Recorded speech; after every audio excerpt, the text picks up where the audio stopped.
Hello, Boccaccio's Decameron, Day 5, 9th story. Now the 5th day has been devoted to telling stories of people who suffered misfortune, but came to a happy ending in the end. Once Philomena had finished, the queen, finding that there was no one left to speak apart from herself, Dioneo being excluded from the reckoning because of his privilege, smiled cheerfully and said, "It is now my own turn to address you, and I shall gladly do so, dearest ladies, with a story similar in some respects to the one we have just heard. This I have chosen not only to acquaint you with the power of your beauty over men of noble spirit, but so that you may learn to choose for yourself, whenever necessary, the persons on whom to bestow your largesse, instead of always leaving these matters to be decided for you by fortune, who, as it happens, nearly always scatters her gifts with more abundance than discretion." So, here starts the story. "You are to know, then, that Corpo di Borghese Dominici, who once used to live in our city and possibly lives there still, one of the most highly respected men of our country, a person worthy of eternal fame, who achieved his position of preeminence by dint of his character and abilities rather than by his noble lineage, frequently took pleasure during his declining years in discussing incidents from the past with his neighbors and other folks. In this pastime he excelled all others, for he was more coherent, possessed a superior memory, and spoke with greater eloquence. He had a fine repertoire, including a tale he frequently told concerning a young Florentine called Federigo, the son of Messer Filippo Alberighi." Now, we've just been introduced to Federico. The whole thing about the other fellow, that's just the Capo de Borghese. That's just Boccaccio giving a shout out to a real person. He goes, "Hey, I remember you, great guy, just letting everybody know, want everybody to know what a great guy you are." But now the story's actually going to start. So, Federico, the son of Messer Filippo Alberighi. I'm not even sure how to pronounce that. Who, for his deeds of chivalry and courtly manners, was more highly spoken of than any other squire in Tuscany. In the manner of most young men of gentle breeding, Federigo lost his heart to a noble lady whose name was Monna Giovanna, and who in her time was considered one of the loveliest and most adorable women to be found in Florence. And with the object of winning her love, he rode at the ring, tilted, gave sumptuous banquets, and distributed a large number of gifts, spending money without any restraint whatsoever. But since she was no less chaste than she was fair, the lady took no notice either of the things that were done in her honor or of the person who did them. In this way, spending far more than he could afford and deriving no profit in return, Federigo lost his entire fortune, as can easily happen, and reduced himself to poverty, being left with nothing other than a tiny little farm, which produced an income just sufficient for him to live very frugally, and one falcon of the finest breed in the whole world. Since he was as deeply in love as ever, and felt unable to go on living that sort of life in Florence to which he aspired, he moved out to Campi, not far away, where his little farm happened to be situated. Having settled in the country, he went hunting as often as possible with his falcon, and without seeking assistance from anyone, he patiently resigned himself to a life of poverty. Now one day, while Federigo was living in these straitened circumstances, the husband of Monna Giovanna happened to fall ill, and realizing that he was about to die, he drew up his will. He was a very rich man, and in his will he left everything to his son, who was just growing up, further stipulating that if his son should die without legitimate issue, his estate should go to Monna Giovanna, to whom he had always been deeply devoted. Shortly afterwards, he died, leaving Monna Giovanna a widow, and every summer, in accordance with Florentine custom, she went away with her son to the country estate of theirs, which was very near Federigo's farm. Consequently, this young lad of hers happened to become friendly with Federigo, acquiring a passion for birds and dogs, and having often seen Federigo's falcon in flight, he became fascinated by it and longed to own it. But since he could see that Federigo was deeply attached to the bird, he never ventured to ask him for it.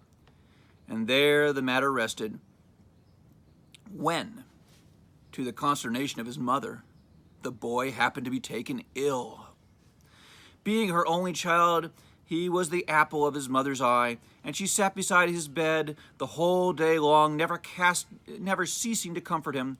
Every so often she asked him whether there was anything he wanted, imploring him to tell her what it was, because if it was possible to acquire it, she would move heaven and earth to obtain it for him.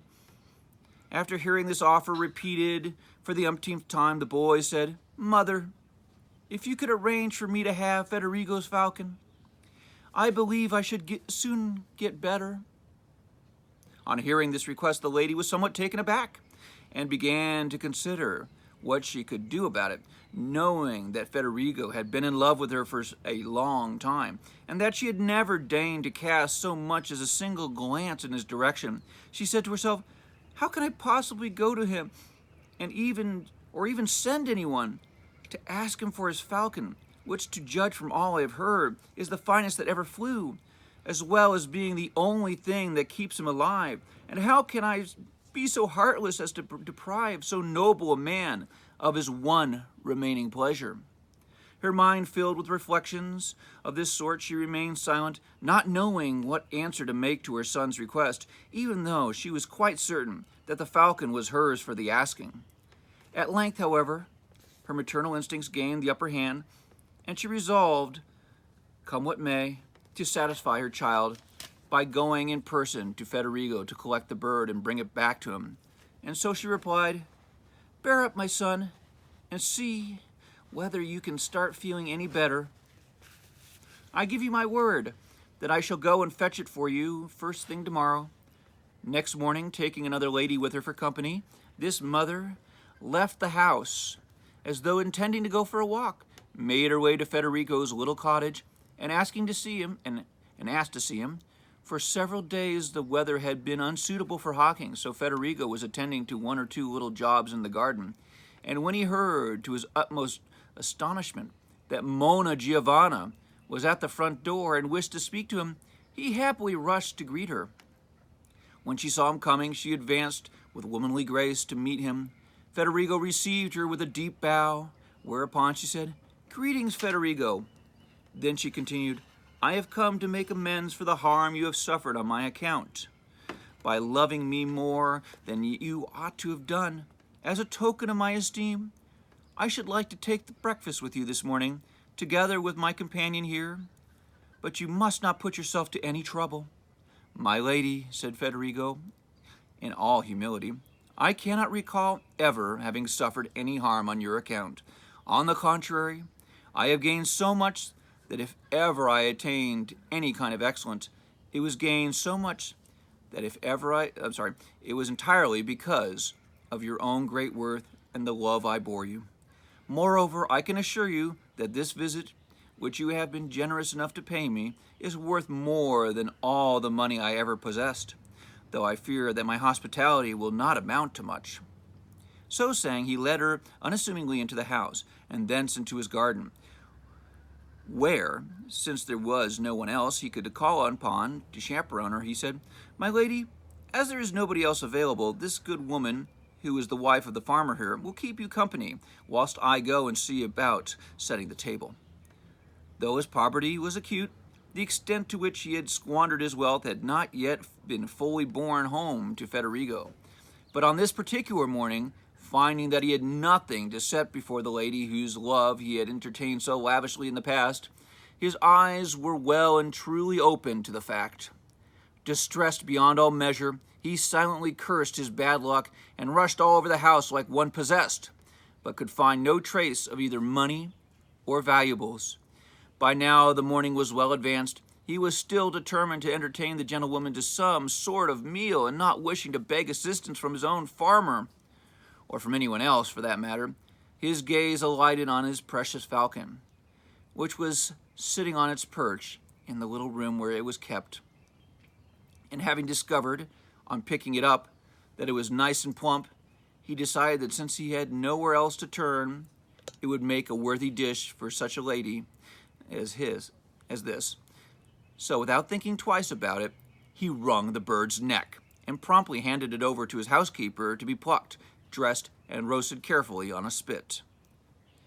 Then he covered the table with a spotless linen, of which he still had a certain amount in his possession, and returned in high spirits to the garden, where he announced to his lady that the meal, such as he had been able to prepare, was now ready. Now, this is kind of interesting. The man has no money and no valuables and can't even afford meat, but he's got servants. Different times, life was cheap, and so were servants. Well, so was unskilled labor, certainly. Let us go on. The lady and her companion rose from where they were sitting and made their way to the table, and together with Federigo, who waited on them with the utmost deference, they made a meal of the prize falcon without knowing what they were eating. On leaving the table, they engaged their host in pleasant conversation for a while, and when the lady thought it time to broach the subject she had gone there to discuss, she turned to Federigo and addressed him affably as follows. I do not doubt for a moment, Federigo, that you will be astonished at my impertinence when you discover my principal reason for coming here, especially when you recall your former mode of living and my virtue, which you possibly mistook for harshness and cruelty. But if you had ever had any children to make you appreciate the power of parental love, I should think it certain that you would, to some extent, forgive me. However, the fact that you have no children of your own does not exempt me, a mother, from the laws common to all other to all other mothers. And being bound to obey these laws, I am forced, contrary to my own wishes, and to all the rules of decorum and propriety, to ask you for something to which I know you are very deeply attached, which is only natural, seeing that it is the only consolation, the only pleasure, the only recreation remaining to you in your present extremity of a fortune. The gift I am seeking is your falcon, to which my son has taken so powerful a liking that if I fail to take it to him, I fear he will succumb to illness from which he is suffering, and consequently I shall lose him. In imploring you to give me this falcon, I appeal not to your love, for you are under no obligation to me on that account, but rather to your noble heart, whereby you have proved yourself superior to all others in the practice of courtesy. Do me this favor, then, so that I may claim that through your generosity I have saved my son's life, thus placing him forever in your debt. When he heard what it was she wanted, and realized that he could not oblige her because he had given her the falcon to eat, Federigo burst into tears in her presence before being able to utter a single word in reply.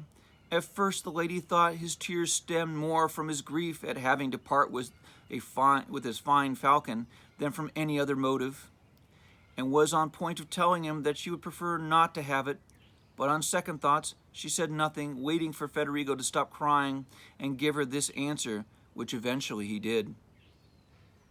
My lady, he said, ever since God decreed that you should become the object of my love, I have repeatedly had cause to complain of fortune's hostility towards me, but all her previous blows were slight by comparison with the one she has dealt me now. Nor shall I ever be able to forgive her, when I reflect that you have come to my poor dwelling, which you never deigned to visit when it was rich, and that you desire from me a trifling favor, which you had made it impossible for me to concede. The reason is simple, and I shall explain it in few words. Boccaccio never does anything in few words. When you did the kindness of telling me that you wished to breakfast with me, I considered it right and proper to have regard having regard for your excellence and merits, to do everything within my power to prepare a more sumptuous dish than those I would offer to any ordinary guest.